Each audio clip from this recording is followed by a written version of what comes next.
السلام علیکم بچوں، ہم نے جو سبق پڑھا ہے جابر بن حیان، آج ہم اس کی مشق کر رہے ہیں۔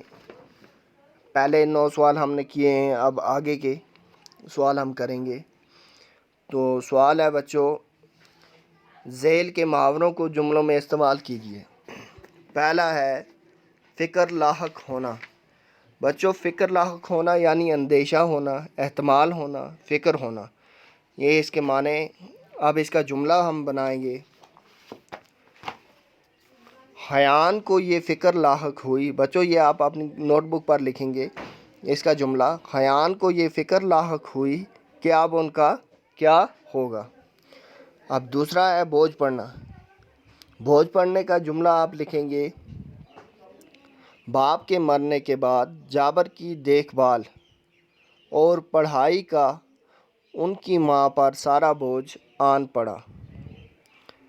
اگلا بچوں، کوٹ کوٹ کر بھرنا۔ کوٹ کوٹ کر بھرنا ہو گیا ٹھوس کے بھرنا، بہت زیادہ بھرنا، یا اس میں وہ مادہ ہونا، اس کا معنی ہے۔ اب اس کا جملہ بنائیں گے، تلاش و جستجو کا مادہ جابر میں کوٹ کوٹ کر بھرا تھا۔ اگلا بچوں، دھن سوار ہونا۔ دھن سوار ہونا یعنی کسی خیال یا بات کے پیچھے لگنا، شوق ہونا، کیفیت طاری ہو جانا، یعنی مجنون ہو جانا، دیوانہ ہو جانا کسی چیز کے پیچھے، کسی خیال کے پیچھے، کسی بات کے پیچھے۔ اس پر ہم جملہ بنائیں گے کہ جابر بن حیان پر سونا بنانے کی دھن سوار تھی۔ اگلا بچوں، بابا آدم۔ جابر بن حیان کو کیمسٹری یعنی علم کیمیا کا بابا آدم کہا جاتا ہے۔ اگلا سوال ہے بچوں، سوچئے اور ذیل کے جملوں کو پورا کیجیے۔ ایجاد کرنے والے کو موجد کہتے ہیں، مثال ہے۔ اب کیمیا بنانے والے کو ہم کیا لکھیں گے؟ کیمیا گر۔